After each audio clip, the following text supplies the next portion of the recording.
Hey there, and welcome to the Philoso Rapper podcast with Fluwood.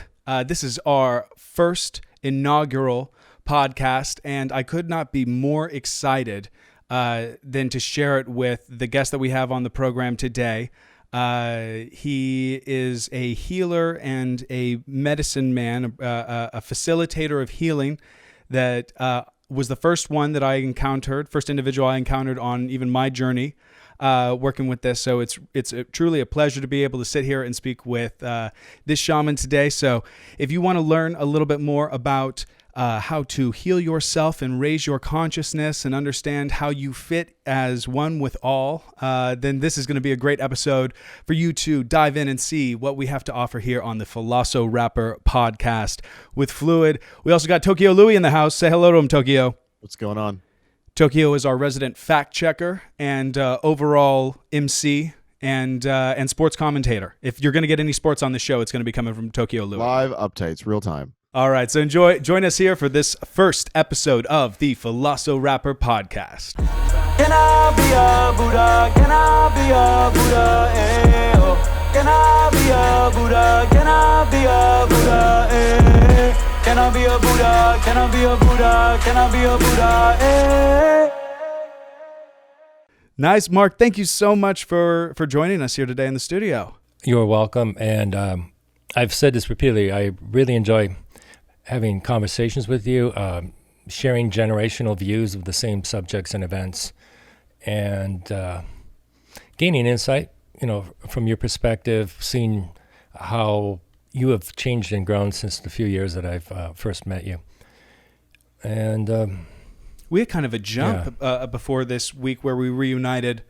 Last time I saw you must have been close to like 2018 or 2017 when I came to Sedona to visit. But that sounds about right. Yeah, it's been 3 years or something like that. Lots changed. Yeah, it has. Even especially for me, I've kind of walked away from my business and everything I was doing in Sedona. I was ready to start a new life, and then COVID hit, and I got stuck, marooned in Sedona, in the United States. Of all the places, marooned, and me not wanting to. When you're ready to leave and start something new and fresh. So me personally, this year I had to reevaluate just how I felt about what I wanted to do, the dreams I wanted to pursue, and what I actually was in the circumstance to face. And it was a challenge for a while. Even at my life experience, it still was a challenge because I was salivating to go on to a new country and start a new existence, a new identity, really, by going somewhere where no one knew me. That to me was very thrilling because, quite honestly, being in an area as long as I was in Sedona and being kind of known for the work I was doing with tours and other things, sometimes it's hard to lose your identity, even if you want to. If you want to change your identity, kind of like a celebrity, they sometimes have to go incognito, move to a remote area. That's kind of what I was looking forward to doing. And it was a challenge, too. When you start someplace new with a different language and different culture, I said, wow, this is going to kind of give me an invigoration. It's like when you're gone around the sun a number of years like I have, that freshness starts to lose you start losing the sense of freshness. So in my case, I was just seeking something extremely raw and new. Is it true what they say about time and how it moves faster the more of it that you have? I was listening to a theoretical physicist, Fred Alan Wolf, on some YouTube interview. Him and can't remember the guy's name right now, but he's pretty well known. He discovered that the cells can replicate without genetic material. That name will pop up, but he was saying that time doesn't necessarily seem like it's moving faster. It's just as you age with life experience, you have more reflections and references, and therefore your mind gets wrapped up more and more and more. Whereas when you're a kid, like between 5 and 10, for example, it seems like an hour lasts a day. Because it's more of a raw experience without any other. You don't have any filters. You don't have any other influences really coming in. You're in the raw moment of experience. But when you've got like a Rolodex of experiences and thoughts, and they do pop up, like 90% of our brain is caught in the past. And the 10% that we use is actually the 10% of our brain that stays in the moment. So that's partly why, as you age, it seems like time is shorter, and then in reality, it isn't. It's just a perception. How's that sound? That sounds very interesting to wrap my head around. And then how much do you think of identity is created, not necessarily in the present, but out of the past? Most of it. That's why I was looking forward to starting a new life somewhere else. Right. Because I wanted to go into that 5 to 10-year-old experience of everything, being in the moment. You're in a country with a foreign language and a different culture, and you've traveled. You have to really be attentive. You pay attention to every nuance. You're much more in the moment when you're like you really not are. at home in your comfort zone. That is true. It does. It's interesting when I've traveled around the world. Those periods do seem more like they possess that kind of stock and memory, like when I was a child and it was a memorable Christmas. But it's like, oh, that time that we visited the pyramids. While that was like a relatively short amount of time, or the Osirian's a better example, that was a relatively short amount of time. But looking back on it, feels like a big adventure. Yeah, the enrichment of it stayed with you longer. Just like both traumas and great experiences, they're at different sides of the spectrum, but in reality, they both hold us back. The reason why is because you may want the perfect Christmas morning that you had when you were 12. You're never going to get it. The perfect dinner you had at a restaurant, you're never maybe ever going to get that same experience. And romantically, you may find somebody that really you connected to, but it was like that first few days or the first interaction, and you're seeking it to happen again. That's an example of a good positive experience that can limit you just as much as a traumatic one.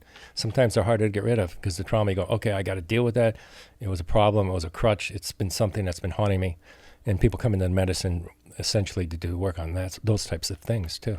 So healing the traumas and how do the traumas, are they stored inside the body, or is it it's like more the mental, physical? Cellular memory is really the phrase I probably want to use. The cells can, both from ancestral lineage as well as our life experience, and then we could get a little bit more abstract and say it's held in the soul's memory. We're not our soul. The soul is just like our history in a sense. Sure. And you could actually, just a simple technique of disconnecting from your soul but having it attached to your auric field. And then you could go into more of the limitlessness of time and space. And in kind of a essence, that's what medicine work or ceremony can provide you with, that opportunity to transcend just the soul's history and go into more of a source or a Godhead part of yourself. Do you know what that reminds me of? There's this scene in this movie, Dr. Sleep. It's like a sequel to The I saw Shining. that. Yeah. So there's this moment where Rose the Hat sort of goes into this transcendental meditation, and she's floating over the earth. That's right. Yeah, that's and it. then it's sort of moving past her, and she finds herself in sort of a different environment. So it's sort of like you can almost visualize it that way, that you could detach from or like Doctor Strange kind of. I have to draw from these film references, right? No, those are good. Those are really good learning experiences for an individual, in a sense, to educate yourself with media. There's nothing more, educational than the raw experience itself. But the movie Dr. Sleep, everything in that, there is a factuality to the practice of magic and witchcraft. All those things exist. You can engage with somebody without even knowing it, and that trained person can kind of like fine-tune and pinpoint where you may be, or consider it like a remote viewer coming in and violating their space, and go back and not just block it, but actually send daggers or something similar. So I think keep you away. Does the soul exist on like a soul plane? Where is the soul relative to where we are? It's connected like spirit to our body, but it's not our identity. I know It's exactly kind of like our history is in the soul. I like that. It's cool. If we dive into this whole concept of souls and soul history, and maybe even detaching soul from body, which there's a lot of discussion of that in like ancient Egypt. But when we look at that, I feel like the foundation here is reincarnation. And I once read in this esoteric literature that like understanding higher levels of consciousness or reality, it's like a fundamental to access that or be open to it is to believe in reincarnation as much as you believe in birth or death, as a fact. And so I wanted to explore that with you. All right. Well, let's just say we're not going to consider anything as a belief. We're looking at it as black and white right now. Reincarnation is just a cycle of incompleteness, meaning the main objective of being here is to work your way out of the computer game called the Matrix. And you have to go through, in a sense, the test that your own or point of origin set as a series of tests of ways in which you keep elevating, moving into levels of consciousness, levels of chakras, levels of awareness, not rising up, but actually like going from one floor to another. And at some point, anybody who's been gaming knows this, you reach the top level and you've achieved the whole objective of the game, and then you're out of here. You're on to another matrix, another type of existence. And reincarnation is just the byproduct of being here and not accomplishing the final solution to the game. So it's kind of like respawn in a video game? Yeah, it is. Okay, we're going to go into the concept of reincarnation that a lot of people may argue about, saying this is only a one-time drive-through. And it's like, how's it going to be a one-time drive-through if you haven't done anything with growth in your life?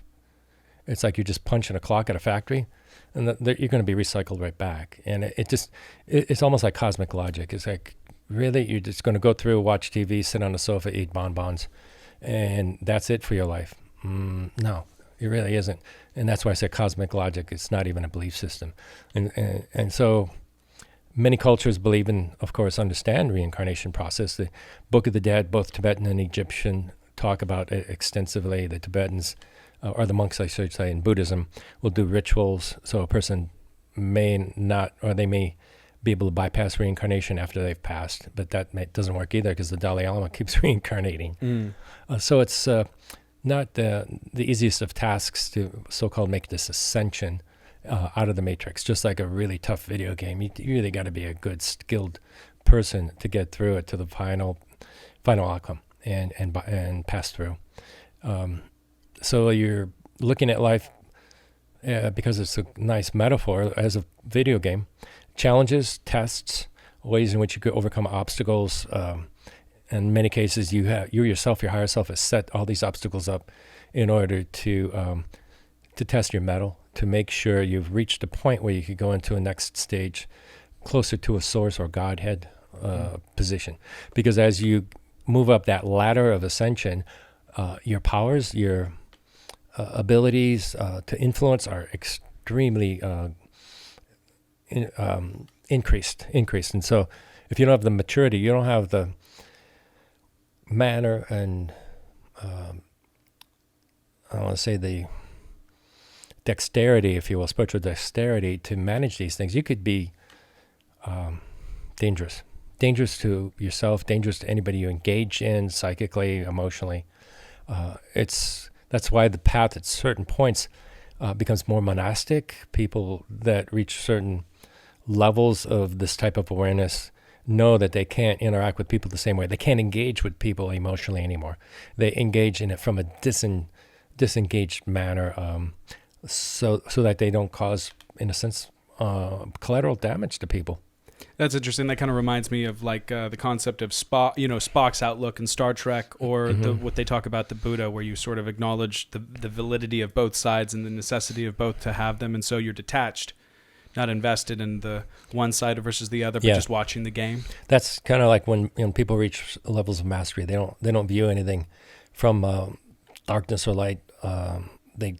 You refrain from judging and you become the observer. That's kind of a Buddhist concept too. And then you go to the upgrade and become the observer of the observer, which is kind of trippy, but that's something you do, and many people have. That's when you experience it in the medicine work. You're all of a sudden looking down at yourself, for example, as a third or fourth person perspective. I've yet to go there. I When- look forward to that Yeah. that one. When it happens, when it happens, it's kind of trippy, and then you're kind of going, oh, this is what I've been seeing in movies, and it's like, wow, this is really a real thing. But I have read in like the secret teachings of the secret teachings of Don Juan. I believe is the book. There's a whole bit where he's working with peyote and turns into a crow and is flying as a crow spirit over the land and has this completely out of body experience. So yeah, I can only imagine what can happen and when different realms that we can access. As far as it goes with you, how many levels are there to this game, and how many of them are we aware of at any given moment in this embodiment? I know one person that I've learned a lot from.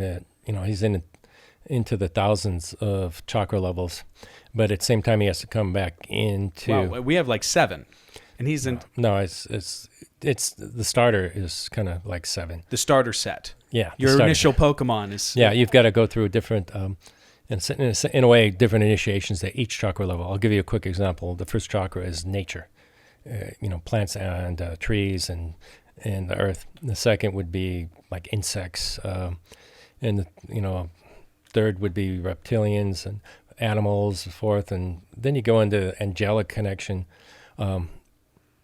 So the basis, practical view of this is the masses need to start working just with the first 6. The 7th is actually the beginning of the next 6. And that's going into like a spirit level of chakras. And then beyond that one, the third 6 would be more the ET connection.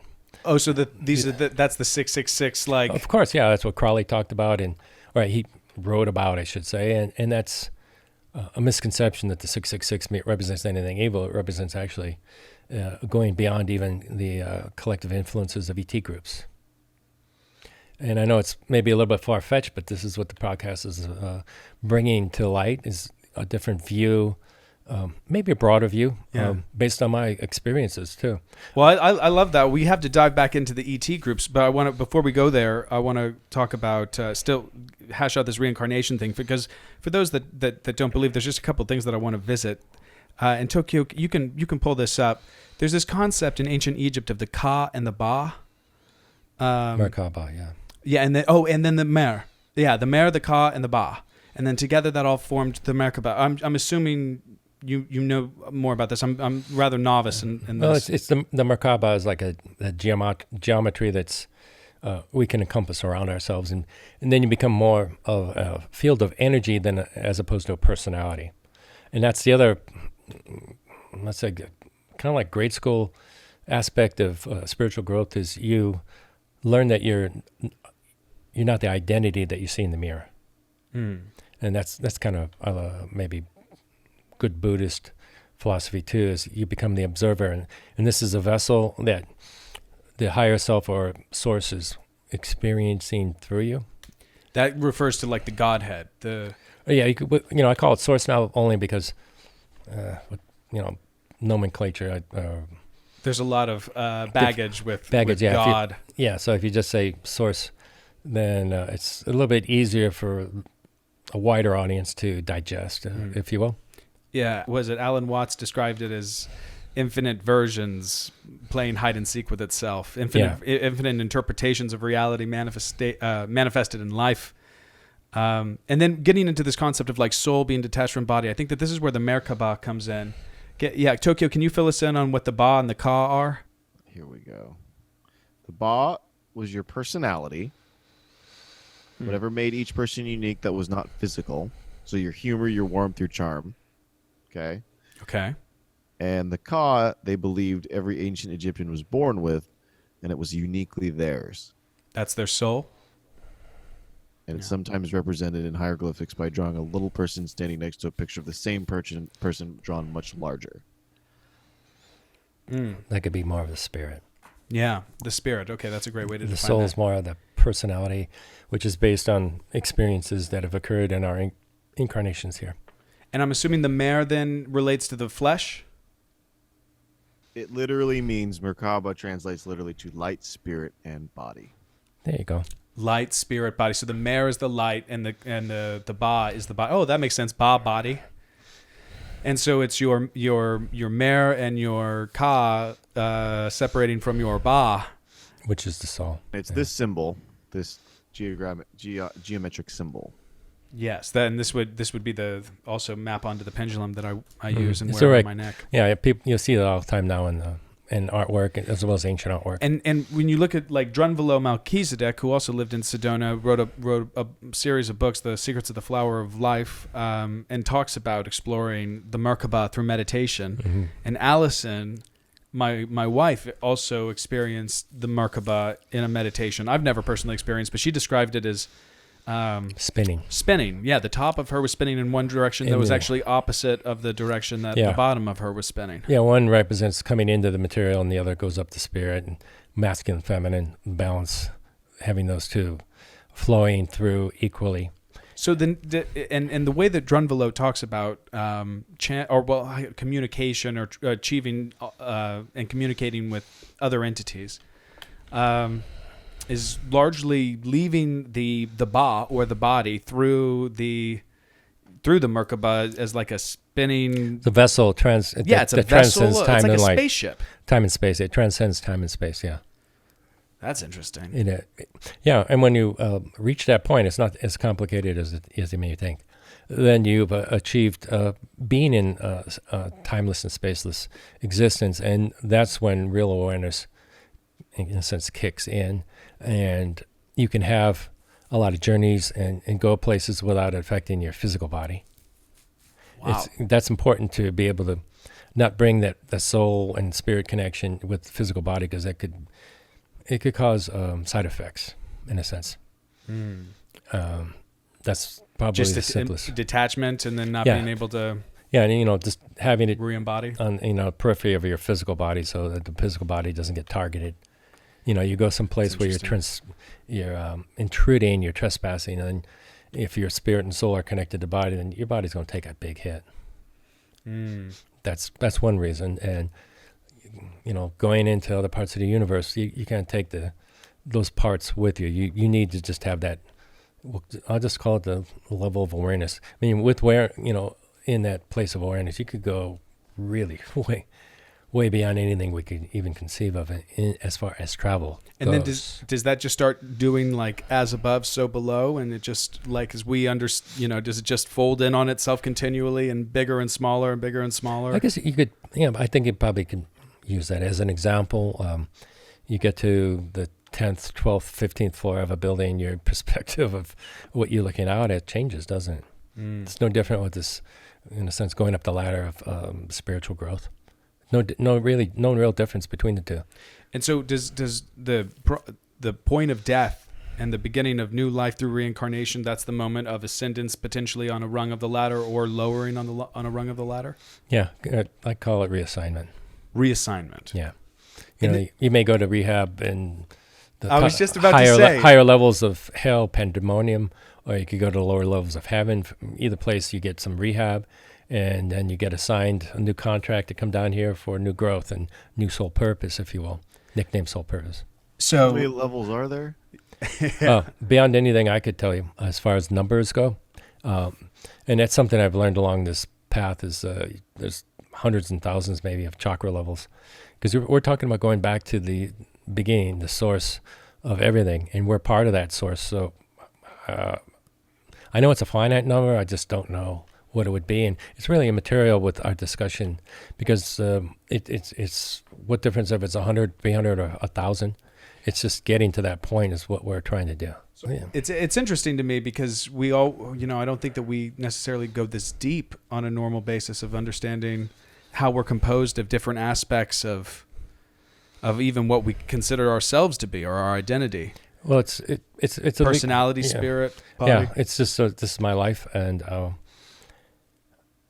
years and years of guiding and facilitating tours and ceremonies and in general. It's becoming more I think, more important that we understand what we really are and why we're really here. You know, instead of doing the cattle call, just going through life, punching a clock and, you know, Buying the next new cool toy and watching Yeah. the next new cool thing. because people end up, you know, becoming miserable, realizing that they've hit a ceiling, if you will. Or there's no more growth. And a lot of times that's what causes people to check out early after they retire, is that the passion and that sense of accomplishing something is no longer there. And, you know, there are statistics that show a large number of people within a couple of years check out after they retire because their sense life purpose suddenly is gone. And so this approach with life gives you a sense of purpose no matter what you're doing, because you always have the opportunity to continue to grow using, you know, not the same saying, I don't want to say every day is an opportunity to learn and grow. It kind of is, but there's times when you just want to not do anything because it can be so overwhelming, the amount of growth and change that it can occur. Certain events can happen where you suddenly become a higher part of yourself, I should say, comes into you, and you're over there, oh man, it's like a disorientation, like you're in a new body, but that new part of you is in the body. So sometimes you have to take a break and readjust, if that makes any sense. Yeah. And those who've gone through that will definitely relate to it. And a lot of times it's after ceremony, a deep ceremony or a number of ceremonies in succession, where you're just kind of bumbling and stumbling around because you're still, that higher part of yourself is having such a strong presence with you.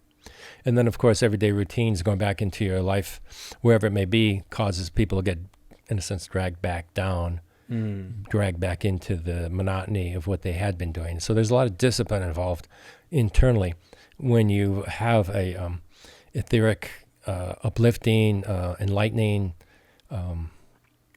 eye-opening type of ceremony. You have to remember that you were able to reach that point with medicine, and now the real chore is to get back there without it. And many people will tell you the real work after ceremony occurs. The real work with ceremony occurs after, because you're given so many insights and understandings, and even visually, in a sense, with mind's eye, seeing so many things, and then it's up to you to decide what to do with it. Otherwise, you're just writing it off as just a singular experience and nothing more. It's a different, it changes your approach when you do medicine work. At first, it's like, wow, man, all this stuff is real, and I'm feeling and seeing so much, and then you begin to go deeper and go, oh, I actually can manage what's happening, what's appearing, and then you begin to even understand the imperfections of your mind and how the mind wants to control like a computer program. And you just keep going and going above that. But once again, the real work, the harder work, is when you're done with the ceremony and what you're going to do with your life after that point. I could use a metaphor that makes it easier maybe for people to understand. You win the lottery. What are you going to do after you win the lottery? Most people screw up. But, having an enlightened experience in plant medicines is like winning the lottery, and then you have to decide, you reached a certain place and you go, wow, I'm dancing around with angels, I'm interacting with these beings I just read about or have heard people talk about, and I'm right there with them. And then you got to do something with it afterwards. Just like running the lottery, if you don't have a game plan, your life's going to fall apart. You're not really ready for it. And it's very similar. I found it very useful over the years of, like with tours, just giving people simple examples, metaphors that they can relate to quicker. Because if you are a PhD and you're trying to explain theoretical physics to somebody who didn't finish high school, they may get it sometimes, but most of the time, like Einstein said, you need to be able to explain any concept to a 7-year-old, and then you know how well you understand it yourself. Right. I think he said 7, maybe 6 or 5. To a child, well, yeah, to truly understand something or learn it is to be able to teach it. Yeah, and explain and especially if you can explain it to then a child, then you've really found your easiest way for it to be received. If you understand the nuances involved with what you've personally experienced. In a sense, you're not in your head, you're more in your spirit, your gut, not your heart necessarily, but the essence of the experience is projected from you, And then the words just come easily and naturally because it's coming from the higher self, not from the mind, not from the ego, not from the identity of person. Does that? Yeah, does that absolutely. So follow? is this sort of along the lines of channeling? Yeah, you could consider it channeling your higher self. That's all. Channeling your higher self. And that's essentially what I believe is going on whenever I use this pendulum, which I believe the pendulum actually here that I wear around my neck is a Merkaba. My wife introduced me to this, and it's always been something that has just boggled my mind. But I connect to it, then hold it over something and ask a question, and it will rotate clockwise or counterclockwise depending upon what I guess my higher self. That level that you've reached, in a sense, of the higher self. Okay. Yeah. Can you help me understand that? Yeah, because you're going to go into a level of listening to the seat of the soul, which is the gut instinct, and then you no longer need a pendulum. And there's all kinds of different techniques that will assist an individual in going to that next level of discerning. I mean, a person could come in and just discern everything in this room, the Akashic history of a picture, even the freaking symbols that are coming from the artist or even from the group working with the artist, even a book. It gets that, in a sense, that detailed. Wow. Yeah. So that sounds exhausting. But I mean, if that person's able to handle that kind of input and that process, well, that's why when people like that get those levels, that's when they have more of a monastic lifestyle, because that happens everywhere they go. And I've lived with people, I've had close friends. The person I've been learning from up in Sedona is like that. Most of their time is spent in the house or at very familiar places because they get engaged constantly when they go out and not necessarily explore, but just go out of the area that they're living in. The whole concept of awakening and experiencing other levels of consciousness and higher realities is like so founded on the experience of it, of being actually able to go there. And for me, that was in Peru and in working with ayahuasca. And then it was peeling away, at least it was like everything was just layered on top. I was still where I was, but even whether or not my eyes were closed, I was not where I was. And I definitely was interacting and seeing. Yeah, you had a true out-of-body experience, out-of-body, out-of-soul. You were going into more of a level of awareness. If I can be totally honest, there was a moment when I remember rocketing out into outer space. Yeah, that can happen. And it's just, you were able to let go of your identity and able to do that. What you think you are as a human, you're able to go more into what you are as a source being. That's as a Ka. Yeah, I do. So I think that this is a really key thing that we just touched on, and it was actually something that rang really true to me in my first, or I guess technically second experience with Aya. It was the second night of the process, but it was looking at Earth as a rehab clinic. Yeah, it's an experiment. It's an experimental planet. That concept is explained thoroughly in one of the books I've studied called the Urantia book. Oh, Urantia. Yeah. I got it over in the bookshelf. That thing is very intimidating to read, so I'm glad that we can talk about it because it's hard for me to even. It's like the Silmarillion. I open up a book of fantasy. Sometimes it's better to do the Edgar Cayce thing and just, lay it on your solar plexus at night before you go to sleep and absorb the information from a different etheric plane, if you will. Okay, gotcha. Ingest the symbolism of it, and then when you go into that book and just read page to page, you'll find every time you go back to that same page, no matter how many years, you have a different interpretation of what you've read. It's profound in that way. Keys of Enoch is another one that's very similar. They're good reference books. They're good just to have around energetically. Yeah, and these are historical accounts from like an intergalactic perspective on the foundations of the universe and the role that Earth or Urantia plays into it, as it's known in the universal perspective. It's Urantia. Yeah. So if we're in an experimental lab, we're lab rats, and so that's why the ETs are all around us, playing around in a sense, testing us. Other beings are testing us as well. Our own higher self has laid out a foundation of tests, and there you go back into the computer game. So we've got our higher self, which ideally wants the best for us, but that's something that's contending with us consciously making choices, and that may be an interesting and from a Jungian perspective to explore. And then we have all, like external psychic or ET forces that are constantly. Would you include angels and demons and leprechauns all in that kind of? Yeah. Okay. Yeah, all that. Leprechauns too? All that. Well, yeah. I mean, things have different names. This is actually interesting. It's Yeah. I'm blanking on this. Mescalito.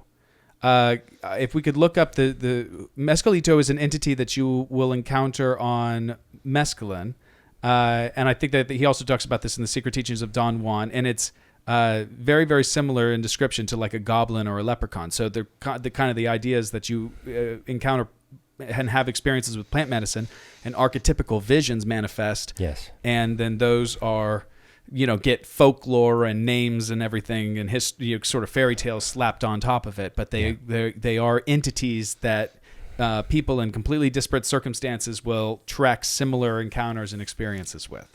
Yeah. Yeah. And, the medicine work usually is a universal experience, no matter what the medicine that you encounter these types of beings. Tokyo, can you look up who wrote the Secret Teachings of Don Juan? Carlos Castaneda. Thank you, Carlos Castaneda. That's what I wanted to remember. And yeah, so if you want to learn more about what we were just discussing there, Carlos Castaneda. And then what was crazy was I was reading Robert Anton Wilson in Cosmic Trigger, and he's talking about his own experience of reading the Secret Teachings of Don Juan, which I had read like maybe 2 weeks before that. That whole book is about synchronicities, and anyway. So we have all of these different kind of entity forces. Are those just life that's on different levels of the rung in the matrix in existence, either higher or lower? Yeah, that's exactly what's taking place. Is that to say that they were once human or once an ant? Now and then that life dies and is remanifested, however, and wherever it is on the rung of the ladder. Well, demons were once angels, and a lot of humans become demons, and a lot of humans have been angels. Let's just say it gets a little complicated if you try to categorize everything. But ETs are what we came from an ET group, and now we're starting an individual growth of ascension, a path of ascension back up. And so, just like humans, there's different types of ET groups that have different characteristics. Some are working with, the government. Some are here for the uplifting of the planet. Some are so high up they think they're God themselves. Interesting. And so would that be like, because I always have this idea of macrobes. Like you would have a microbe like COVID, and its existence, even though we can't see it, it changes all of our behavior, and we reorganize as living organisms in a completely different way. Macrobes being like the Buddha, or some of these bigger ideas of figures that possess people and then get them to organize and move in different ways. Yeah, it's like a big holograph, a Buddha, a Shiva, or even something darker like our favorite Moloch, who they worship at Bohemian Grove. It seems like there's some insidious interplay with that in the political sphere.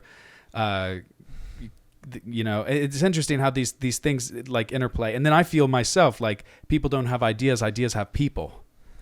I for me to even claim like ownership over any of the ideas and the creative expressions that I've had, you're just tapping into something that's maybe already there, and you're just expressing it through your individual identity and experience in life. Right. So we all probably are familiar with inventions that occur simultaneously around the planet historically.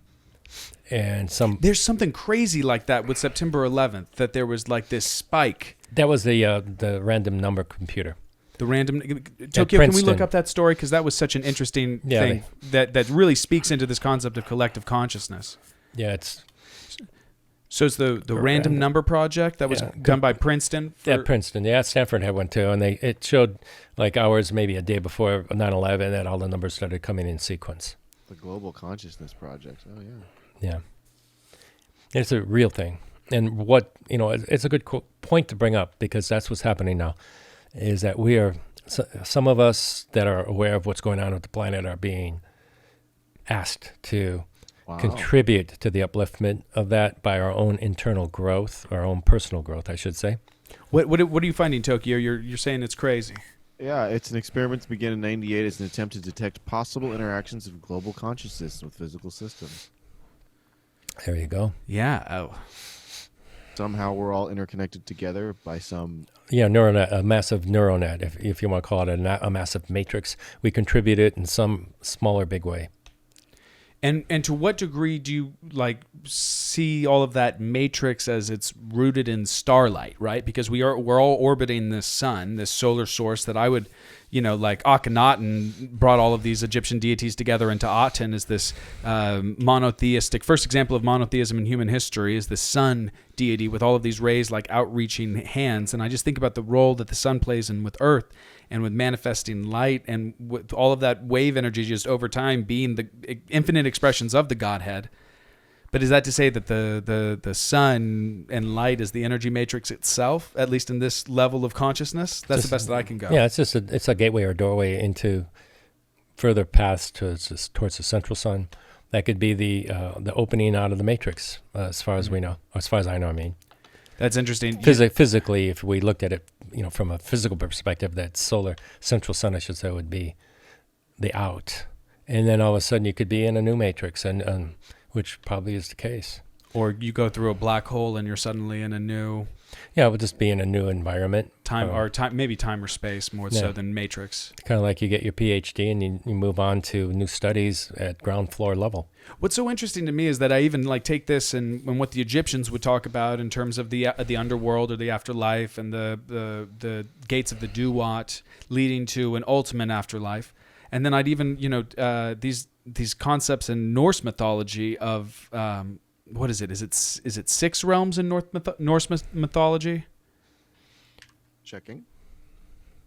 This should be a relatively easy Google. But all of these different realms that are stacked on top of... 9 realms. Okay, yeah, there's nine realms. I need to rewatch the Thor movies. Yeah. Yeah. There's 9 realms of reality stacked on top of each other, and I'm wondering to what degree... Form of a tree. Yeah, Yggdrasil. At least I know that. At least, which Odin hung himself upside down from in order to see the realities of the universe. And I wonder to what degree, I've had people that have told me about experiences that they've had with medicine, that they've gone through a similar experience to Odin and been strung upside down and lost their eye in order to have a vision. That just once again speaks to these archetypes of That's the archetypes they're aligned with. Are people tapping into this? Are these ET forces or these macrobes, or what is this that people are tapping into with these mythologies that just carry on throughout time? I mean, we have something like Thoth, who starts out as Nigadishu in Sumer, becomes Thoth in Egypt, and then becomes Hermes in Greece. Well, think about a computer game. You reach different levels, and you have to go overcome certain challenges or deities or half man, half God, and they're all just tests. You're testing your skill set, and these archetypes you're talking about would be similar to that. And in many cases, they could be of an ET origin. The origins of its creation were more along those lines, or they were just simply gods that came down and interacted with humans and left that legacy. And of course, as humans feed into any kind of a holograph, they can make it a real thing, like Lourdes in France. What does that mean? Everybody who understands what Lourdes represents, they can go there and have a placebo effect and heal themselves because they've created that. Interesting. Yeah. So do you believe in the placebo effect as far as the body's able to convince itself that it can heal, that it can do so? No, I know because I have friends that are doctors, and they said placebos can work up to 90%. One of the more well-known personalities, Joe Dispenza, says that it could have that kind of success rate. And it's just fascinating to really sit back and think about that. That means placebo in any aspect of our life. You could have the best meal, you could have the best boyfriend, girlfriend, you could have the best movie experience, you could sporting event, right? And you could just really feel like this is the best you've ever had and have the connection and memory and impact from that, even though in reality it wasn't anything more different than any other of the same subject, of the same encounter. But it's what you wanted to... Exactly, what you wanted to be. I mean, we all know that when we meet somebody we are drawn to for whatever reason. And usually it's going to be karmic if we have a strong pull. And over the course of months or maybe a few years, you realize, oh, this isn't what I thought it was. But that's the nature of the placebos. It's giving you something you think you want. Mm-hmm. And there's been too many studies where they've given people sugar pills and said this is going to cure your cancer, and the cancer gets cured.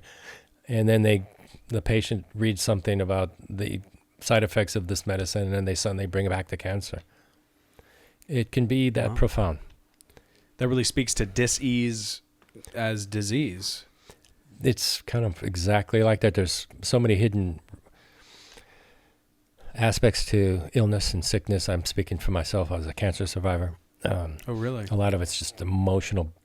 It's more of an emotional disease. You just keep reinforcing disappointment, sadness, frustration, and it just keeps building on itself to the point where you partially want to just leave. And then you're given the reality of do you really want to leave, or do you want to get past what you're struggling with? And I think many instances where we see people successfully overcome these illnesses, and others, no matter how much radiation, how much treatment they get, they don't make it. There's more of an energetic and a consciousness level of depending on someone else or something else, or going within and drawing that resource to overcome whatever you're faced with. It's looking for what will make you full outside of yourself will always leave you empty. That's a great analogy. Your health and well-being, they can be supported by Western medicine, for example, but it's still you. It's still your determination, and even your contract. Maybe you're supposed to check out at 30 instead. That's interesting, that concept of contracts. I wanted to explore that a little bit, because that once again feeds right into the reincarnation thing, and that maybe there is meaning in this big chaos mess. That certain souls or spirits come into this plane with having already made their agreement on how they're going to exit it, even if it's gruesome or... Yeah, it's strange as it sounds. That's very accurate. Somebody commits suicide, it's just to give the family a lesson about detachment or about respecting another person's experience. It could be a tool for, like, a lot of times parents will go on and create a whole movement to overcome what caused their child to lose its life. Mothers Against Drunk Driving is an example. It's so profound and it's so complicated that you can't look at anything as, oh, I understand why that happened. It's like, well, you really don't, unless you truly know how to discern, and then you begin to have a greater awareness of why things are the way they are. It does get complicated in that way when you're coming from a place of judgment, or you're coming from a place of, I got to understand why this happened. Right. When you come from a place of empathy, then you feel for the suffering of that individual in that moment, regardless of the greater context of it. And that also is a very interesting place it once again speaks to that impartial observer. Yes. As opposed to being a participant. Yeah, somebody holding, you're not Mary holding Jesus's body. Yeah, it's subjective versus objective view. It's hard to be objective in our world because we're taught to be so subjective, and we're influenced by subjectivity in everything we look at. I think that would be largely our media and our. It but is. Even the dual. Well, this is interesting. This is something that ayahuasca showed me. Was the duality of the human experience and the realm of Earth. Like, we just so happen to have had this cataclysm early on in our planet's formation that created the moon as this offshoot of it and true embodiment of separation. Just like we separate from God for the individuation and the earthly experience. And this moon... it dominates our night because we have this sun that we orbit, and that our relationship with the sun creates this balance now with this moon of day and night. And there are planets in other solar systems that have multiple suns where there's no experience of darkness. That's actually the Urantia book talks about that was once what Jupiter was. We used to have two suns in our solar system. how long ago could that have been? That part I can't remember, but it does mention that, and you consider Jupiter's made of gas mostly. Wow. Not far-fetched. We've seen too many movies where there's two suns. Wow. Well, that would explain why Jupiter would be associated with the king god in Roman mythology, and why Jupiter is so. That's It's such a It's such a benefactor, astrologically. Whoa, I'll have to revisit Urantia to yeah, but even you, it's funny, I think of Star Wars with Luke Skywalker staring out at the binary suns out in the sunset, but there are these planets that never experience this duality between day and night in the way that we experience it on Earth, and we have that perfect balance between this moon and the sun, where the moon literally eclipses the sun perfectly, and that creation of duality of day and night, where night is harder to survive and it's colder and it's more savage, and it's also more mystical, and it's also more mystical. The werewolves come out in the moon, and that's when the witches are the have their witching hour, and the vampires, all and all of that's kind of these other rungs of the lower ladder, as we would call it, that they possess. I think it could be even higher ladder actually. Interesting. Yeah, the dark feminine, the dark matter. We're composed 99% of dark matter, because that's what a cell is, or an atom, I should say, is 99% energy, dark matter, and it's not necessarily a bad place, or not a place that you should avoid. So this is, once again, it's not necessarily a place of judgment. It's the impartial observer of both, and that there's opportunities and lessons to be learned in both. I 100% agree there. And then you get into this concept of like, okay, well, so then that's the whole paradigm for free will in the experiment on Earth. And your rehab is, you constantly you have this sun and this moon that we just naturally would look up to. And then we started making all of these stories about this battle and resurrection, triumph over death, just mirroring our sun. And how is every single moment, or this embodiment on Earth, not the opportunity to refuse God, and by refuse God, I mean individuate from the source into a body that we believe is separate, but that's an illusion. We're different. And then we get to make our choices day by day, and to transcend matrices, play the video game.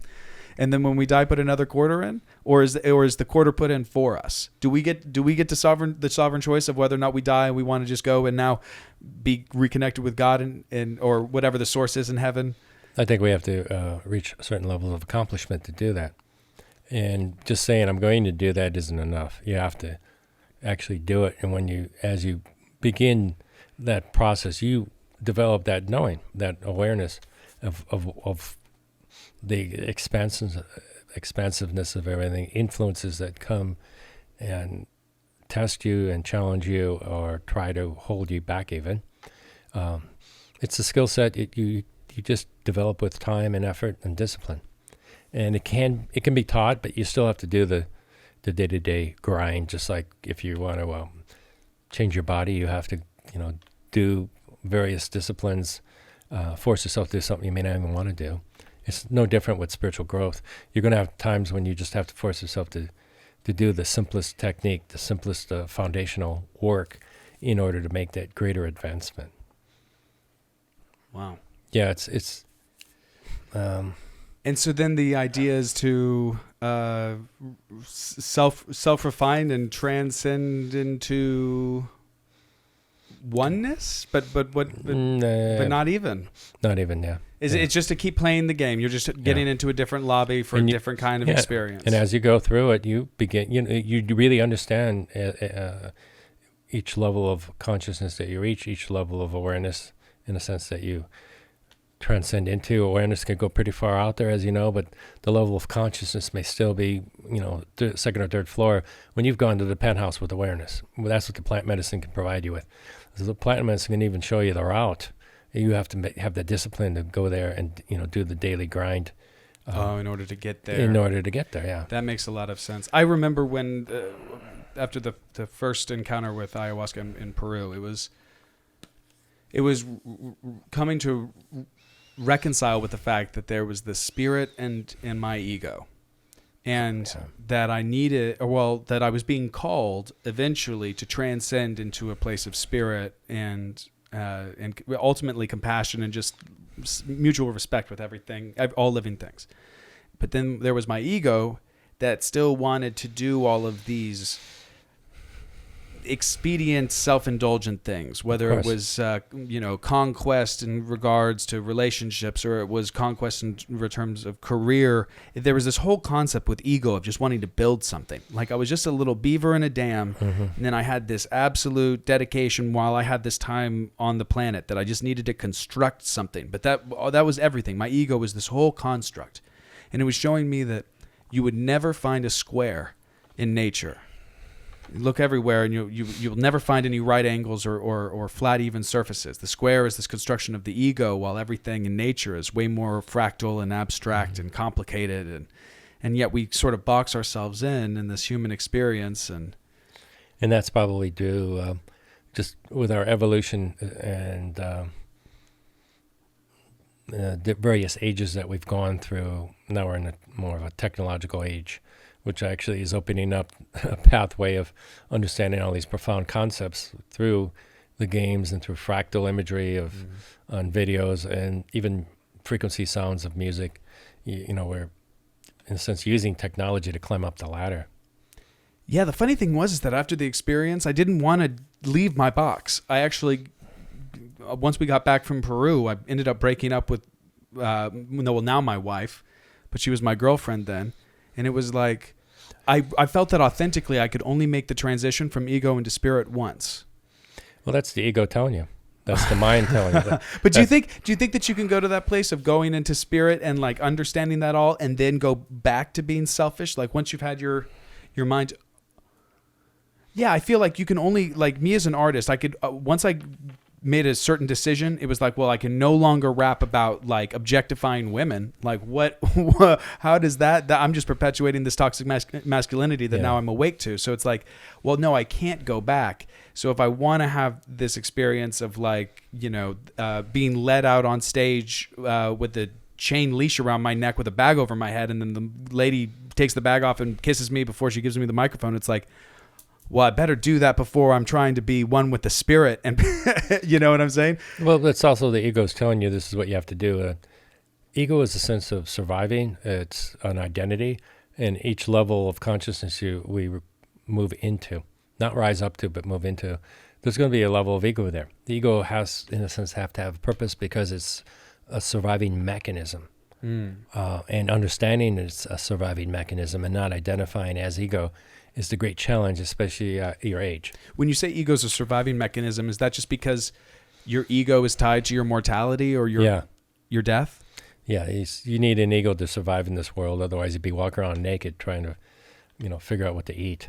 And so, as you grow and learn with the experiences of life, you're at that fertile time when it's going to be easy to do that because your brain hasn't been set, and with patterns like Joe Dispenza says at the age of 35, 90% of our brain is set. It takes a lot harder to chisel through that. So you're at a really good time to water the plants, if you will, and look at as an observer of how the ego causes you to identify with this, that, or the other. And you could start by just seeing how you're conditioned to do certain things when you wake up, certain ways in which you eat, certain clothings that you have. And so the person that's moving on the path identifies less and less and less with these things. And it recognizes, oh, I'm just doing this because this is what my ego was used to identifying as. And once you begin to really see that process, the ego isn't as much of an issue. The ego is just simply like a hammer that you need to have in your toolbox, which every toolbox needs a hammer.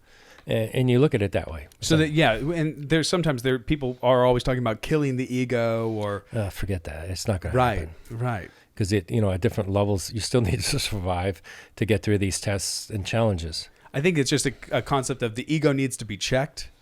Maybe awareness of it, of observation of how you behave, Pavlovian thing. If you look at yourself as a Pavlovian dog, then you could understand how the ego kind of influences you like a computer program. And I refer to plant medicine's work as defragmenting yourself, defragmenting all the programs that no longer are serving you, and past experiences mostly, and that frees you up more and more. So the ego is it is identifying with our past experiences. It's giving it that foundation. And how many people identify with their ethnicity, their childhood experiences, the neighborhood they grew up in, and they don't ever let go of that, versus another person who never talks about their past, never talks about their childhood. You know, I learned long ago that that's just an ego identification. I don't go there. It's so interesting. My wife and I took a Tantra class at the beginning of the year, and what part of it was to just sit back on your mat. We started off the class. It was very early, so I was actually happy to have a little opportunity for nap time. But she was just asking you to revisit and go back into your childhood and just go back into your past. Remember all of the times that you felt love. And so I was just going through, you know, I've had no shortage of love, and I've been lucky that way. But Yeah. I was amazed when we came to after the 15 minutes of the meditation. Like 90% of the room was in tears. And people were talking about how they couldn't find a time when they felt authentic love. And I came out of that Tantra class expecting one thing to be like, oh, this is going to show me how to... Butterflies and rainbows. Yeah, exactly. Taste the rainbow Skittles. But this is what it was it was just resolving past traumas, Yeah. 101. Mm-hmm. Yep. Medicine work does that in an expedient way. If you're open to seeing the underworld or the shadowy aspects of yourself that are influencing and preventing you from being more of a source entity. And that's maybe the simplest way to just break it down. It gives you an opportunity to go through 10 years of therapy in one night. And I this is how I describe it to people that are interested. I said, yeah, maybe some tough stuff. Do you want to stretch it out over 10 years or just do it in 4 to 6 hours? And then that's a new platform you can leap from the next time you go into ceremony, or the next time you go into a new way of growth, whatever that discipline may be. What's typical for how many ceremonies is a shaman participating in? Because obviously, if you're a shaman leading the ceremony, then you're participating in it with all of the patients that you're working with. But so how many ceremonies can a shaman do in a year? That's an intangible that there's no numerical equivalent. If your essence and soul history is as a practicing shaman, as a practicing person with the medicinal plants, it could be second nature, and it may not take that much. And if you're going through a strict regimen where you're the type of personality that needs the structured teachers and guidelines to follow, it could be 100, it could be 200. And that's the only way I can answer that question, because I didn't have any training. I just had one experience, and my friend, who was I consider him one of the top healers in the country, he no longer is here. He just gave me a jar and he said, I think you could work with this on your own. And I trained myself. I was also in my 50s. I've gone through a lot of life experience. And that made a difference. I had a good emotional foundation at that stage of the game. And it made a difference, I believe. I put myself through the various mechanisms of sound and light and mirrors and all the contraptions I had at the time that were like Merkapahs, and I self-studied, really. The mother worked with me in that regard. And people who work with plant medicine, some of them will just say, it's second nature, and I just went into it with a sense of respect and reverence and entered it with, I'm going to learn something, I'm going to grow from this, as opposed to someone's, I just did 50 ayahuasca journeys, so I'm a special person, which does happen too. Oh man, people in the LA spirituality community kind of wear it as like a cool badge of honor or a piece of flair that makes them more attractive. Same thing with these dots on our arm. Right, the combo. This is actually how we met. Yeah. Can you explain to everyone what combo is and there's how it's administered? Yeah, there's so much information now that's on YouTube channels. One of them are really good with the explanation of the benefits for the autoimmune system, for the organs, for addictions, of using this particular extract from a monkey frog, the Amazon, and applying it to a burn mark on the body so it goes through the blood-brain barrier very fast. And it's okay, not obviously a very strong detoxifying element, but the detoxification isn't just what's within the physical body, but also the auric field, if you will, even the soul's history, that allows that those things that need to be purged, those things to be, in a sense, resolved. It just gives you that instantaneous opportunity. It comes through the body releases it through, the rough physical experiences you have with it. And it's kind of a pathway that's cleared up. And so, in a sense, the body takes the hit for what's really being done out on these other layers and levels, which is what's affecting us all the time. And it's because of it, obviously I'm an advocate of its use. It's nothing you could even remotely look forward to doing. No, it was not fun. It was definitely not fun. There's many shamans who have never tried it. Never, they're almost intimidated by it because it brings you down to your knees. It brings you into at the level that you're able to go, the lowest part of your personal swamp, and like a bottom fish, you're just cleaning out the scum. That's what it kind of feels like you're doing. And almost everybody afterwards, after you're completely finished, you just feel very uplifted, very light. And a lot of times people are laughing and joking. It's like, man, I just felt like a little baby going through all that. And now I understand why. And then it becomes more of a tool for just boosting, like I said, your autoimmune system and keeping your overall well-being in a more vibrant state. Because we do collect and accumulate a lot of things as well. Not just our life experiences, but from other environments and people. I find it so fascinating because it's a monkey frog, and they capture it and they'll string it up, and then they just tap its head, and it secretes this natural toxin. Yeah, that if a predator was to capture it in its mouth, it'd secrete the toxin, and then the predator would spit it out. Yeah, or die. And so they just agitate it a little bit. They don't harm it, but then they get the toxin, and then my burns were administered with Palo Santo. Yeah. And then this sort of little bit of the toxin is placed onto the exposed wound directly into the bloodstream. The burn mark, yeah. The burn mark, yeah. And then about probably 15 minutes later. If that. Yeah. Yeah, I was vomiting. But that's part of the purge. That's an interesting thing about this whole experience of working with plant medicine is that I used to be sort of very Western about that whole process of purging, where I really didn't sound good. I didn't like it. It was like, but there really is a lot of virtue in the whole concept of letting go and the surrender of it all. You know what they call it? Getting Sounds well. uncomfortable.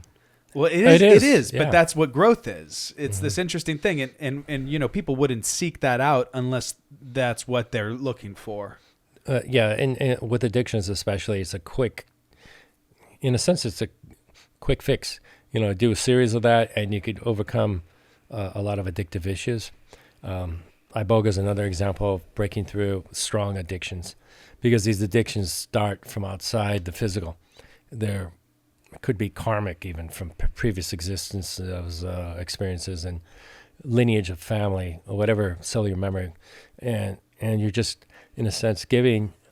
The body is going to be the conduit, the vessel that it has the experience of clearing. It has to kind of go through us, and then it's resolved. And so we're intentionally going into an opportunity to resolve these unseen paradigms and sacrificing the discomfort of the body for a few hours. And that would basically be things that are attached to our ka from previous lifetimes that are now affecting our ba in this individuation. One of the many examples, yeah. One of the many examples. I think about why are some people addictive and others not.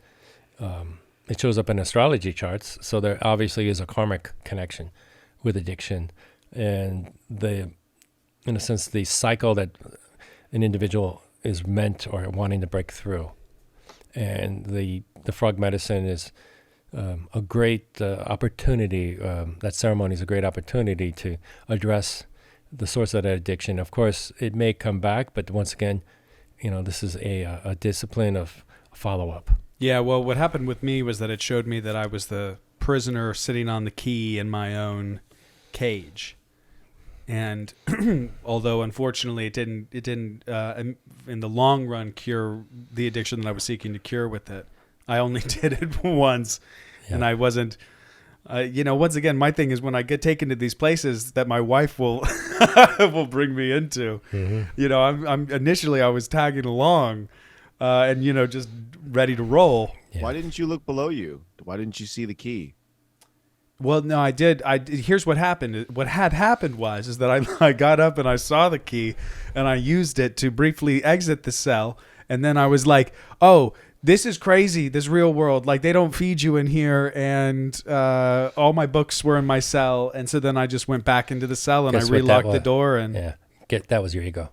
oh, that Yeah, that is your ego. This is Yeah. the way even It's the like, cell. this is where I've constructed. been. I'm going to go back to it versus, the discerning of, oh, that was the first grade ego. I want to go to the high school ego, and then from the high school ego you go into the post grad ego, and from there you go into cosmic ego. There's always going to be an ego. It's interesting, yeah, and I feel this way. Like the egos evolve as you grow, and I see, like, for instance, you start off and you're a child, and you look up to a parental figure, Yeah. and a lot of your identity or your ego is going to be constructed as of the reliability of what's being told to you and the rules that are being set by that authoritarian figure or parental figure. And then you get to the next level where you kind of you find yourself in your clique or your group, your friends.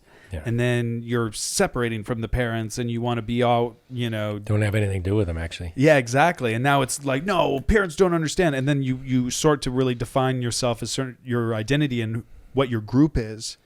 And I think that's where a lot of people get stuck nowadays, like the ability to even get past that to the point where you're just an individual. And so that any attempt of anyone to undermine your group affiliation wouldn't disturb you. That's what's going on right now. Right, because if somebody was to insult me as a white person, or as a Christian, or as a as a whatever they wanted to call me politically, libertarian, it's like at this point, it's just like what? Well, none of those are me. These are just projection boxes that you want to kind of confine me in. But as you mentioned, individuation doesn't exist with your generation that much anymore. No. And you can't go against the stream. You can't go against the mob mentality, and that's also an aspect of collective ego. Yeah, the mob is the mother of tyrants, said Diogenes. And that's what we have is, when people get into that ego-centered state, then only their self is what matters. And Well, their identity their identity Then they itself. has to be with like gangs. You got guys that don't have fathers, and so they go towards that collective social group as teenagers, and they never leave it because that's their ego is identified and connected to it. But the thing you mentioned about the childhood and the view of the parents and the environment they grew up in, how many people constantly talk about their childhood? So their ego is really attached that far back. And so this is part of the discerning. You begin to understand how to interact with with people and realize where they're at just by listening to them, observing them. You don't have to say a damn thing. You just let them go and show themselves. But you do that with yourself in front of the mirror. You do that on your daily routines, and you learn the same way. It's like, oh, I'm going to be the observer of this guy or of this woman. And man, it's fascinating when you start doing that. Plant medicine just helps you do that. That's all. It helps you do that. It helps you. It shows you how you can do it. You still have to have the routine and the discipline to follow up after all that's done. it's amazing. I'd go into a ceremony with an intention. Like Yeah. even creatively, like I'm at a block and I don't know how to express this in the story. And the ceremony, I will come out of it with the answer. Yeah. It's amazing that the ideas that I in no way claim credit to. But then I talk to other people that are maybe people who were inspired to start rapping about the Buddha because of the medicine, and I'm like, I'm not the only one. Thank God. Yeah. I see a wave, and that maybe speaks to the global consciousness And it's aspect. the enthusiasm, the follow-up enthusiasm of that experience is being played out by those individuals. So they've identified with a new level of ego, a new way of identifying, which that's not a bad thing. There's going to be a point where you just got to go into awareness, and the medicinals. I really don't think they could take you to that level, but it's a great 5, 6, 7 prongs on the ladder. I think psilocybin is a really powerful way of It is. Yeah. of letting go of the ego. I remember the first time that I ever did psilocybin. Psilocybin. What am I mispronouncing it? Yeah, just not to confuse anybody. Oh, It's okay. The mushrooms. What is it? Psilocybin? Is Psilocybin, From, excuse me. From mushrooms. Psilocybin, yeah, from mushrooms, was a real. The best way to describe it was kind of just being like, well, laying into the dirt and being like, well, I could just decompose here, and I'd probably be of more use than all of these stories that I invent about myself. Like, I could really feed these plants. I was looking at everything as how big it was in the grand scheme of things, and how much longer all of this nature had existed around me. And then it kind of made me feel like this little finite thing. But in that, I found a sense of peace that it's like, well, we're all just trying our best. Mm-hmm. And if the worst thing that can happen to me is that I die and I re-enter the circle of life, so what? That's kind of what can happen if you're open to just letting it flow. And that's also the first chakra, interacting with nature, talking to the trees and plants. You go, well, this is real. This isn't just some fantasy some nutcase talks about. It's amazing how it breeds, and then when you're tapped into it, once you see that, then you're never not aware of it. Like if you can walk into a room and sense when a plant is needing attention in some way or another. So that's the beauty of these experiences when done properly, done with the right intention, if guided, if needed, facilitated, if needed, as opposed to the misuse. Going to a concert, going to a party, and popping mushrooms. Right. And many people have terrible experiences when they do that. I've been to a bachelor party that the mushrooms came out as the party favor, and then it's like what happens at that point is that I break off from everybody, and I'm like alone in the woods, and then they all eventually are searching for me. I found my way back. But for me, it's not a thing where it's necessarily social. It's deep and it's introspective. Yeah, it really is not social. It's nature. Yeah. And what's social is ecstasy, E. Right. But, that has a different purpose, too, for people that have post-traumatic stress. It opens up the heart and allows them to, with proper guidance and direction, to heal those things that have locked them into the stress. They can't break free of it. Mm. And they've done a lot of studies. It was openly legal back in the 80s, and then because it was so successful with depression and PTS, it got banned, You know why. That's the way it goes. Yeah. Anything that's really good, that's natural, that's free. I mean, not free, but it's inexpensive. It's not going to be embraced.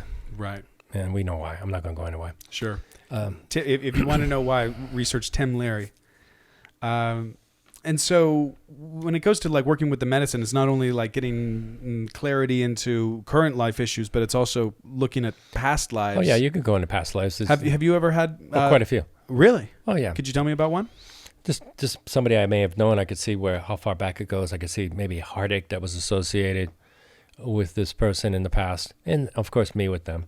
It goes both ways, and it could help you it could give you some clarity as to why there's such a strong draw with an individual, or why there's such a rejection of that same individual, because they were a pain in the ass in the past life, or they were just someone you didn't really like. And it's a soul family thing, though, so it's like the crazy cousin that you have to accept because it's part of the family. A soul family is similar. You've got maybe a couple hundred soul individuals, identities that you keep reincarnating with to work things through.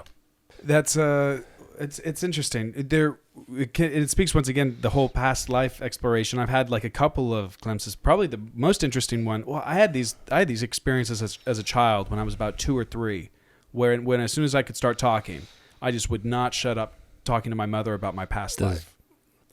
Yeah, I have heard of other kids doing that. And what was the results of that? Did she shut you down? Well, no. She actually embraced it. What had happened is that I was initially having a lot of issues. She was taking me around. She was a psychologist, and people were diagnosing me with pre-schizophrenia as a child, and I didn't react well to loud noises and didn't like being touched. And so she took me to she was seeing a therapist that was a Lakota Sioux at the time, and so she recommended that we go to this drum circle. And so we go to the drum circle, and they're all playing drums around a fire, and I got up and I started dancing. And then Shawnee, my mom's friend, leaned over to her and said, I don't exactly understand this or how to explain this, but Corbin's doing ceremonial chieftain moves right now that only the chiefs in the Lakota Sioux tribe know how to do. And so my mom's like, that makes no sense. And so Shawnee calls out to me and she says, Corbin, you look like a real Indian boy. And I said, I am Little Crow. And so then it was like this declaration. My mom kind of would ask questions and I would say, oh, you remember in our past life when you were my mommy, but daddy wasn't my daddy. Just very matter-of-factly. Mm-hmm. And then she would sort of begin to ask questions and pry. And sometimes I'd even make requests. I'd say, like, sing me the song that you used to sing to me. And she's like, I don't know the song. Can you sing it for mommy? And I'd say, well, I have to put it in our words. Keep in mind, I'm 3 years old. And I sang, gentle fire, raising up the sun. Eat the potato root. It will put the hair on. And so anyway, just this really funny urban legend in my childhood. Flash forward to 2012. And I'm on a plane, and there's this guy in the seat next to me, and he's reading a book. There's a picture of this Native American man in black and white, and it said Chief Raven. And it just got me thinking about Little Crow, and I was like, Wikipedia didn't exist like back when I was a child. I wonder if I looked up Little Crow Lakota Sioux Chief, if anything would show up. Oh, boy. They did. Yeah, there's this very notorious leader of a rebellion in Minnesota. Ultimately, his rebellion resulted in the largest mass execution in United States history in terms of the Lakota Sioux rebels being hung. But anyway, his life ended with he was shot while hunting, but then they brought his body into town. It was on 4th of July. They stuffed firecrackers in his ears and blew them all off. And so really traumatic. The sound, yeah. Yeah, the whole thing was super super traumatic. So anyway, just looking into all of this as like now a 23-year-old, I was like, that's wild. So then I started telling people about it. And the girl that I was seeing at the time calls me up one night and she says, why are you named Corbin?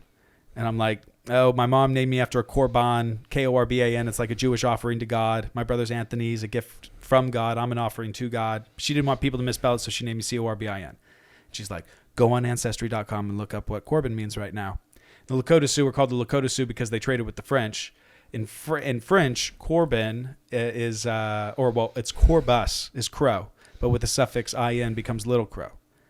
So I literally went from Little Crow in one life to Little Crow in the next life and never realized it until I was 23. What? No way. Yeah, it's wild. But my mother also, this is where the whole story is just like, you can take it for what it is. It's all interpretation and for where you want to go with it. But my mom could have sworn that her name through dreams and visions that she had was Gentle Dancing Fire. And in my research into Little Crow, the name of his mother was Woman Who Goes to Water. So it doesn't all add up perfectly, but it's been a very interesting ride. And then working with the medicine, there was this experience of remembering myself as a scribe in the temple of Edfu in Egypt. And I was looking at this wall, and I knew I had to scribe hieroglyphics into it. And flash forward, I don't know how many months, maybe 4 or 5 months later, I'm in the room in Edfu in Egypt that I saw in the vision. And that was I was in tears the entire time that I was at Edfu. It was such a homecoming. And then I think about my strange allegiance with Horus in this incarnation, and it's like, clearly I'm still I'm still serving that temple in the grand scheme of things. Great what you've just described is a good example of the soul's influence, the history of our experiences, and how that could actually keep us locked into the past event instead of transcending and being more going back towards the Godhead or source itself. That's a great example of how the soul, if we could separate the soul from ourselves, how we can grow actually so much more. Yeah, it's to a point where it's like, it's so experiential, like I don't expect anybody listening to that story to understand and relate to it. But at the same time, then, like in visiting the Osirian, there was this moment when I learned about the story of Om Seti. Have you ever heard about Om Seti? Yeah, well, I have. Go ahead and discuss Tokyo, it. Can you look up what was Om Seti's original birth name? You should look up OM space SETI. So basically, there's this woman that originally is born in England, and when she's 4 years old, she suffers this fall. I believe it was out of a window. And Dorothy Eady? Dorothy Eady, yeah. So she's born Dorothy Eady in the United Kingdom. She takes a fall at the age of 3. She wakes up with a fundamentally different identity. And she's now one of Om Seti's, it's Seti the First, one of his former lovers. and she travels to Abydos in Egypt and goes to the Osirian and then starts telling people that this is where I used to live. And she's pointing to places and walls, telling them to excavate it here, and here's what you'll find. And then they do the excavation, and they find it. So it's just such an insane example of a living example that you can point to. And she's sort of like a legend in that area. That's how I found out about her. But how bizarre to be an English woman who takes a tumble, and then The tumble is needed to open up that gateway. that portal. That's right. interesting. The trauma that opens up the portal. So we could apply that just to life experiences in this life. So it's really, very helpful, very really necessary to resolve the past. Otherwise, you're just going to keep being influenced by it. Wow. She also developed old accent syndrome. What is old accent syndrome? It means that foreign accent syndrome. The fall, yeah. when she was brought home, she now developed a foreign accent syndrome. Where she was now speaking like an Egyptian as opposed to a little British girl. I don't know. Wow, that's or a Southerner or an East Indian. Yeah, of something else. fascinating. Mm-hmm. All those were memories of the past. It's not necessarily something to identify with, but the ego does identify with that stuff. And is that the Akashic record? What is the Akashic record? It's kind of like the trail going back to our source identity, and there's little, like she found the tomb or that ancient site. It's like it brings back maybe a fragment of our being back into us to kind of bring in more of a completeness. And just like a video game, you keep accumulating these gifts, these weapons, these armors that allow you to become a better caricature in the game itself. It's kind of like that. You just keep accumulating. Don't necessarily need to go all these places in the world, but sometimes they do help. And you just regain the memories, and then it allows you to qualify it, so that it's okay. This is a part that was lost. Now it's there. Now it's resolved. Yeah, that totally reminds me of Legend of Zelda: Breath of the Wild. We were talking about Zelda earlier. Yeah. You go to places where you have your character has Shrines, amnesia. yeah. You go to the spot, and then you see a cutscene of remembrance, and that informs what you're supposed to do at this point in your quest and your journey. Wow. And that's what the Akashic Record is. It's like it's lost memories and parts of ourselves that we're regaining and moving, developing a momentum of upward momentum. And the end goal, of course, is getting out of the matrix and becoming Source again with Source. And then who knows where you go from there. It's a long process. It takes, thousands of lifetimes possibly. This is interesting because when we talk about the rungs of the ladder metaphor, that started getting me thinking vertical like a skyscraper, but then I'm thinking about the wheel of samsara and how, Hinduism and Buddhism would talk about this whole thing as like this cycle, that would go up, more like a wheel than a vertical straight up and down. Yeah, well, in ayahuasca, you go through these dimensions through the wheels. Boom, boom, layers.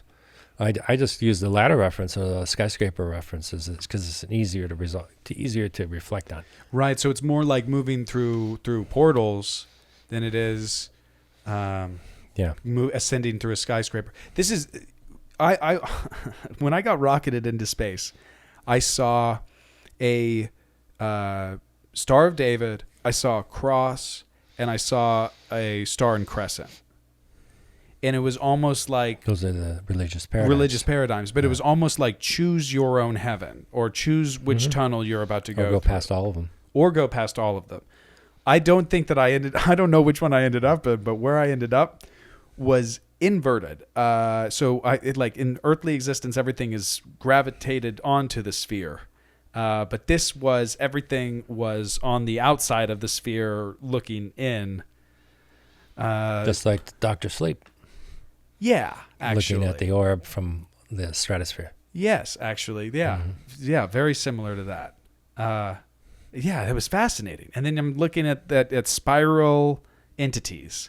and the faces are constantly changing. It Yeah. felt like it was masks, like nothing was its actual face because there was no real embodiment.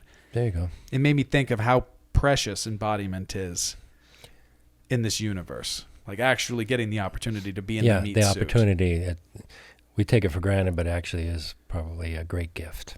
I mean, yeah, and I would read some things that was like the Devis, which is kind of like the Hindu angels, were envious of mortal incarnations. And then that gets me thinking, like, you had mentioned something to me in passing that angels were slaves. Yeah, the original angels were slaves. They had to follow the rules. And then Lucifer and others left that and started working with free will. And it created the polarity that we have now. And whatever the case, it's not a good or bad thing. It's just a thing. Right, and this came through to me in my first experience too with Aya was the exactly what you're talking about. The sacrifice of Lucifer's separation from God creates the ability of free will, and then Earth as a rehab or a playground where the individuation can take place to experience reality separate, From quote the unquote, source, separate from the source. Yeah, it created in a sense, the Matrix game. And so then I think about the concept of Lucifer's fall, and it feels like that's what every human does when they Leave. incarnate. Yeah, we've come down Or this. individuate. Yeah, we've come from angels, from ascended masters, from ET groups, and came down to go back up. That's why I use the ladder. You come down the rungs, and now we're here at the ground level, going back up the rungs. And the trap kind of comes with thinking that the lower rung is all we're supposed to be. And it's just a stepping stone. But that's where reincarnation continues that cycle, is because most people don't realize that there's many steps going back up. It takes a lot of effort, it takes discipline, Sounds exhausting. it can be. It's all in an infinite day's work. Yeah. Oh, just infinite days. That's Yeah, and of course that's all the you're- time you need. Yeah, the history of your experiences here is going to dictate kind of like the life you come into. Like, you could be this separate, sovereign type of a life, a path of a loner. Makes it a lot easier than somebody who gets committed to having a family and stays connected to all their family members. That makes it more difficult. What about new life versus old souls? Because I like look at my dog Luna, and she's an old soul. She's wise. And I look at my dog Luke's, Oh, and she's baby new intelligence. well, that's probably just plain old experience, soul history and experience. So some souls carry a longer trajectory or history of existence than other souls. I feel so. I feel that way. That makes me think, like, when do souls get created, and when Yeah. is there just constant new Earth souls? And then, because when people talk about ETs, the way that I always kind of wrap my head around it, as opposed to believing that there are reptilians in hologram suits, is that we've got solar, celestial, star intelligence that manifests inside of a human vessel. And you even look at like astrology, and we have these Virgos and Libras and Geminis and Leos. They could all be coming from different star tribes. Or just also the archetype that they're meant to experience and the roadmap they're meant to follow in this lifetime. Interesting. So the sign not as a tribe, but as an archetype that their life is going to mirror and map onto. Yeah. Okay, that makes sense. And so then in that way, that kind of gets me where I can go like, okay, well, I can understand how there's alien life, because who knows where, some people could claim origin in the Sirius star system, and some people could claim to be originating in the Palladian system. They do too. And they do, yeah, no doubt. I have weird connections to Sirius where I was reading a book, put the book down in the middle of it, and went, holy cow, I'm from Sirius, Sirius B. And so then it's like, what's the difference between that star energy that comes in and maybe manifests on Earth as opposed to just pure Earth energy, pure Earth souls? Those are tribal or native souls. And others are origin souls. So you're right, the soul gets created in different places, or it comes in the creation in different areas and ways and levels. Everything has an opportunity to go back to origin at some point, or I should say source. But it's a different pathways for those different soul groups. If you're an origin soul, then you've got kind of like the streamline path going back up, because you've created a trail that's easily followed. Others are here more for science, and so they're considered like filler souls. They are going to go back to the planet of origin, and then their ascending path can happen later. So it's almost like the soul types are assigned and come down into this physical form for different purposes as well.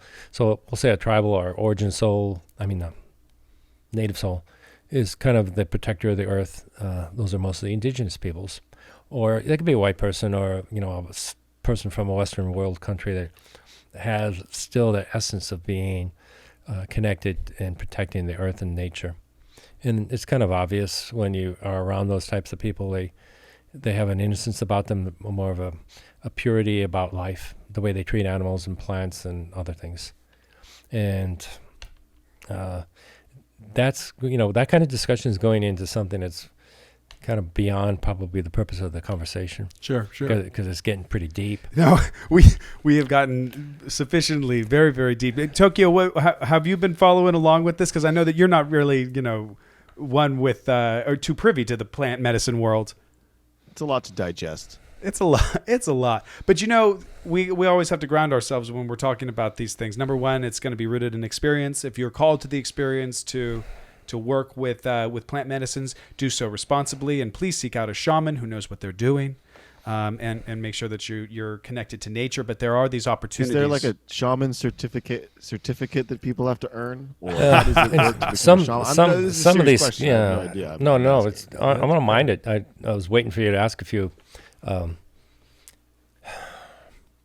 There are schools that teach and certify people to be shamans or a label, and those persons typically hold on to that label and maybe don't even progress past it, or they follow such a strict guideline that there's no room for expansion or evolution. I'm not one of those people, obviously. Word of mouth is probably, people's experience with somebody is probably the first way, just like you're going to find a mechanic. You're not just going to go into the nearest garage you find. You're going to ask around. Mm-hmm. So that's, I think, my best advice for people is someone who's worked with a person in the past who, you got to have, the person has to have some level of integrity with, and how they respect the individuals in ceremony, because you could be taken advantage of very easily in these experiences as well. So that would be probably my best suggestion. That's how we were introduced. Just showed up at my house. And how did you guys meet? Well, how were you? It was a recommendation through a friend. My wife and I and another friend drove up to Sedona for a combo ceremony, and shortly after that, my wife and I went to Peru and we're working with the medicine there. But it is it's fascinating the way that it all works out. My wife, I won't speak too much for her, but she's receiving her own teachings in shamanism as an apprentice. Yeah, her own training. And there are people that will go into the Amazon to work with a shaman and receive a dieta, which is a plant diet, and you just consume portions of that plant that the shaman administers, and that's your whole thing, is just sitting in silence and working with that. So there's a lot of different kind of regimens that you can follow. Then there's also Alan Watts has some great discussions on this, where he talks about that the difference between the priest and the shaman is that the priest is a result of agrarian society where you receive your ordination from an order. There's a strict sort of thing that you need to conform to in order to express the doxology. But with a shaman, you're learning who you are. You're receiving your ordination from nature, alone in the silence, and letting it inform you who you are, as opposed to letting your dogma dictate who you are. By Alan Watts. Oh, if you're going to read any Alan Watts book, and I would recommend this to all of the listeners, the book by Alan Watts changed my life. And so did that day meeting you. Thank you for that. Does Tokyo have, from a completely removed objective point of view, any questions following these discussions, you've been listening and being attentive, I'm sure, and if maybe a little bit overwhelmed with information. I'm very overwhelmed. We blew his mind a couple There's a lot of times. levels, yeah, and I didn't want to stop the flow of the conversation because No, I thought get it was that, going yeah. a very great place. It's just there's a lot to dissect, a lot of it. In terms of it's very dense, in terms of where all of it goes. It didn't happen to me overnight either. I had a mentor of 28 years, and I'm learning now from somebody else, and so it's just a continuous student learning process, and that's another thing you could look for: someone who doesn't think they have reached their level of mastery, and that's all they are. If someone keeps saying I'm a master, I'm a shaman, they keep saying that, stay away from them. Right. You got to stay the student. Like, okay, tell Tokyo doesn't know me other than what we've just been talking about. How do I act around here when I'm with you? Oh, you act like a totally normal house guest. You're actually considerate. You put up some stuff and helped us put up some decoration on the wall, and yeah, no, you're my favorite. The other shamans, it's like I kind of have to tiptoe around, but you get my cultural references, and it's just like Because I don't consider myself anything other than just being like an experience. Like and, sports, Yeah, you're a me normal and you guy, could go. right? I could go to a sports bar with you, and we could talk depth, hours and hours and hours about whatever. So I'm just open to what I have enjoyed, and I really broke away because I was living in Sudan for so long about the need to have an image or a public presence. If somebody's paying me to guide and facilitate them, that's what I'm going to be for that time period. Other than that, take off the uniform and just be a regular person.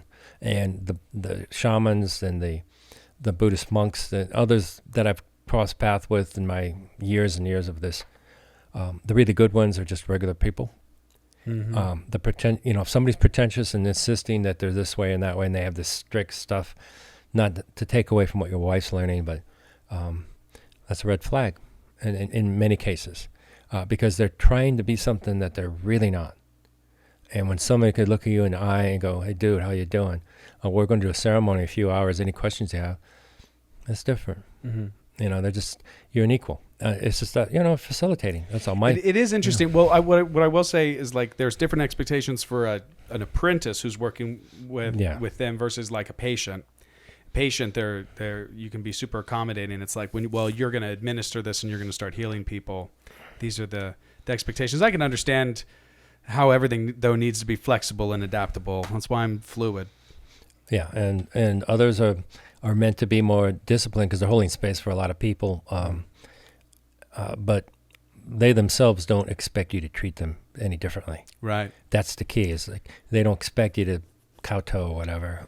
The ones that do, just stay away from. And the best example about who to go to for any of these things: who do you go to when you, like I say, need a car fix? Who do you go to when you want some healing or a body work? It's like there's going to be levels of expertise, and so you're just looking at someone who feels comfortable with that. The level of expertise that the recommendation goes by. And then, once you've had the experience with these types of individuals, then you yourself can determine what would be the next level up, if you will, or how you're going to interact with a particular medicinal that you want to use. Because sometimes you're going to say, I'm just going to face all my fears and just do this by myself. Let somebody know that what I'm doing, but I'm going to just do this by myself and see what happens, which is the path I take. I go out to wilderness. And I say, I'm going to do this by myself because I don't want any fears holding me back. I had that attitude. I'm a different breed, but a lot of shamans are forced to do that as young people, forced to go out into the jungle and be by himself for a month. And that's that part of letting nature teach you, or letting the universe, in a sense, be your teacher. It's like Christ in the desert for 40 days. 40 days. Yeah. Breaking habits is 40 days. Setting a new pattern. That's why 40 days is so significant as well. Wow.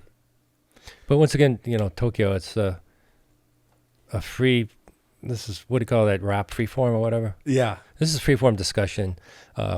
We haven't gone into this depth of discussion privately. There's no pre-planned talking points at all. This is just a free form conversation, the genuineness that I'm trying to present is just me.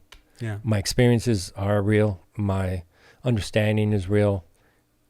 Someone with better understanding could explain it in more depth. But once again, we're not going into the higher echelon PhD stuff.